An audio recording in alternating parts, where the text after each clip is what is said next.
자살 유가족을 위한 이해와 지원. 현대 사회는 끊임없이 빠르게 변화하고 있습니다. 바쁜 일상 속에서 우리는 많은 스트레스와 압박을 느끼며 살아가고 있습니다. 이러한 환경 속에서 자살이라는 주제는 더욱 심각하게 다뤄져야 합니다. 특히 자살 유가족은 그들의 고통과 슬픔이 얼마나 깊은지를 이해하기가 쉽지 않습니다. 오늘은 자살 유가족에 대해 이야기하고 그들을 이해하고 지원하는 방법에 대해 생각해 보겠습니다. 자살 유가족의 고통. 자살 유가족, 즉 자살로 사랑하는 이를 잃은 가족들은 깊은 슬픔과 상실감을 경험합니다. 그들은 종종 죄책감, 분노, 혼란과 같은 복잡한 감정을 느끼게 됩니다. 내가 뭘 잘못했을까? 더 도와줄 수 있었던 건 아닐까? 와 같은 질문들이 그들의 마음속을 떠나지 않습니다. 이는 자살이 개인의 선택으로 여겨지기 때문입니다. 하지만 자살은 복잡한 심리적, 사회적 요인들이 얽혀 있는 결과입니다. 예를 들어 한 어머니는 그녀의 아들이 우울증을 앓고 있었음을 알고 있었지만 그 아들이 얼마나 힘들어하는지를 충분히 이해하지 못했습니다. 아들이 자살한 후 그녀는 자신을 탓하며 매일 괴로워했습니다. 그녀는 아들에게 더 많은 사랑과 지지를 주었어야 한다고 생각했습니다. 이러한 감정은 매우 일반적이며 유가족은 이러한 감정을 극복하는데 오랜 시간이 걸릴 수 있습니다. 자살 유가족의 감정 이해하기. 자살 유가족의 감정을 이해하는 것은 그들을 지원하는 데 중요한 첫걸음입니다. 그들은 슬픔, 분노, 혼란 외에도 외로움과 고립감을 느끼기 쉽습니다. 주변 사람들은 이러한 고통을 이해하지 못할 수 있으며 종종 무관심하게 대하거나 불편한 감정을 피하려 합니다. 그러나 그들은 누군가가 자신의 이야기를 들어주기를 원합니다. 이런 상황에서 우리가 할 수 있는 것은 그들에게 귀 기울이는 것입니다. 그들이 자신의 감정을 표현할 수 있도록 공간을 마련해주고 그들의 이야기를 진지하게 들어주는 것이 중요합니다. 당신의 감정이 어떤지 듣고 싶어요. 라고 말하는 것만으로도 그들에게 큰 위안이 될 수 있습니다. 이러한 대화는 그들이 겪고 있는 고통을 조금이나마 덜어줄 수 있습니다. 자살 유가족의 회복 과정. 자살 유가족은 회복의 과정을 겪어야 합니다. 이 과정은 개인마다 다르지만 몇 가지 공통적인 단계를 거칩니다. 처음에는 큰 슬픔에 잠겨 있고 그 후에는 감정을 정리하고 받아들이는 과정을 거칩니다. 이 과정에서 전문적인 상담이나 치료가 매우 도움이 될 수 있습니다. 회복의 첫 단계는 슬픔을 인정하는 것입니다. 슬픔은 자연스러운 감정이며 유가족은 이를 통해 자신의 감정을 표현해야 합니다. 그들은 자신의 슬픔을 숨기지 말고 필요한 만큼 슬퍼하는 것이 중요합니다. 때로는 눈물을 흘리거나 그리운 사람에 대한 이야기를 나누는 것이 도움이 될 수 있습니다. 그 다음 단계는 감정의 정리입니다. 유가족은 자살로 인한 상실감과 함께 살아가야 하며 그 과정에서 자신이 느끼는 감정을 정리하는 것이 필요합니다. 이 과정에서 일기 쓰기, 예술 활동 또는 신뢰할 수 있는 사람과의 대화가 큰 도움이 될 수 있습니다. 이러한 방법들은 감정을 표현하고 정리하는 데 도움을 줍니다.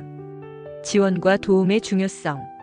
자살 유가족은 주변의 지원이 절실히 필요합니다. 가족, 친구, 그리고 전문가의 도움이 그들의 회복에 큰 역할을 합니다. 주변 사람들이 그들을 어떻게 도와줄 수 있을까요? 가장 중요한 것은 그들에게 존재해주는 것입니다.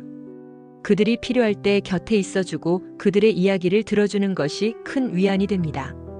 또한 전문적인 상담을 받는 것도 중요합니다. 심리 상담사는 유가족이 겪고 있는 복잡한 감정을 이해하고 이를 다루는 방법을 제시해 줄 수 있습니다. 상담 과정에서 유가족은 자신의 감정을 표현하고 이를 통해 치유의 과정을 밟아갈 수 있습니다.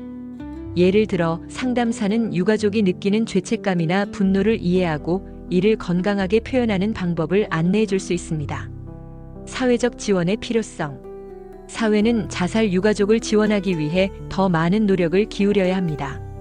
자살 예방 교육, 정신 건강 지원 서비스, 그리고 유가족을 위한 상담 프로그램 등이 필요합니다. 이러한 프로그램은 유가족이 겪는 고통을 덜어주고 그들이 다시 일상으로 돌아갈 수 있도록 돕는 중요한 역할을 합니다. 또한 자살에 대한 낙인을 없애는 것도 필요합니다. 자살은 여전히 많은 사람들에게 금기시되는 주제입니다. 이를 통해 유가족이 자신의 감정을 표현하고 도움을 요청하는 것을 주저하게 됩니다.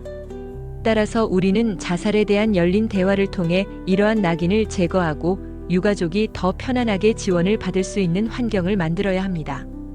자살 유가족을 위한 실질적인 지원 방법. 자살 유가족을 지원하기 위한 몇 가지 실질적인 방법을 제시하겠습니다. 정서적 지지 제공. 유가족이 필요로 할 때 곁에 있어주고 그들의 감정을 들어주는 것이 중요합니다. 그들이 슬퍼할 때 함께 있고 그들의 이야기를 들어주는 것이 큰 위안이 됩니다. 전문적 도움 연결. 유가족이 필요로 할 때 심리 상담이나 지원 그룹에 연결해 주는 것이 좋습니다. 이러한 전문적인 도움은 그들의 회복에 큰 도움이 됩니다. 정기적인 체크인. 유가족의 상태를 정기적으로 확인하고 그들이 잘 지내고 있는지 물어보는 것도 중요합니다. 작은 관심이 큰 힘이 될 수 있습니다. 기억하기.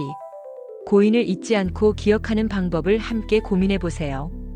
기념일에 함께 추모하는 시간을 가지거나 고인의 이야기를 나누는 것이 그들에게 큰 위안이 될 수 있습니다. 자원 안내. 지역사회에서 제공하는 자원이나 지원 프로그램에 대한 정보를 제공하여 유가족이 더 많은 지원을 받을 수 있도록 돕는 것도 중요합니다. 많은 지역 사회에는 자살 유가족을 위한 지원 그룹이나 상담 서비스가 마련되어 있습니다. 이러한 자원들을 안내해 줌으로써 그들이 필요한 도움을 쉽게 찾을 수 있도록 할 수 있습니다. 결론. 자살 유가족의 고통은 깊고 복잡합니다. 그들은 슬픔, 죄책감, 혼란 속에서 힘든 시간을 보내고 있습니다. 그러므로 우리는 그들을 이해하고 지지하는 노력이 필요합니다. 유가족이 자신의 감정을 표현할 수 있도록 도와주고 필요한 전문적인 도움을 연결해 주는 것이 중요합니다. 사회 전체가 자살 예방과 유가족 지원에 대한 인식을 높이고 자살에 대한 열린 대화를 나눌 수 있는 환경을 만들어야 합니다. 이를 통해 유가족이 고통을 덜고 다시 일상으로 돌아갈 수 있도록 도와줄 수 있습니다. 작은 관심과 지지로 그들에게 큰 힘이 될 수 있음을 잊지 말아야 합니다. 자살 유가족을 위한 지원은 단순한 동정이 아닌 그들의 아픔을 함께 나누고 회복을 돕기 위한 실질적인 행동입니다. 우리 모두가 함께 이 문제를 해결해 나가는데 기여할 수 있기를 바랍니다. 한국컬러심리연구소에서 세상의 어떠한 컬러보다 아름다운 당신의 빛을 찾아드리겠습니다. 한국컬러심리연구소는 컬러테라피 전문 교육기관으로 컬러심리 상담사 1급, 컬러심리 상담 전문가 1급, 그림책 컬러 상담사 1급, 컬러학습 코칭 지도사 1급, 컬러 진로 코칭 지도사 1급, 컬러테라피 강사 과정 등의 자격증 교육과 컬러심리 상담, 기업 연수, 기업 강의, 힐링 강의, 체험 행사 등을 진행하고 있습니다. 한국컬러심리연구소에서 세상의 어떠한 컬러보다 아름다운 당신의 빛을 찾아드리겠습니다.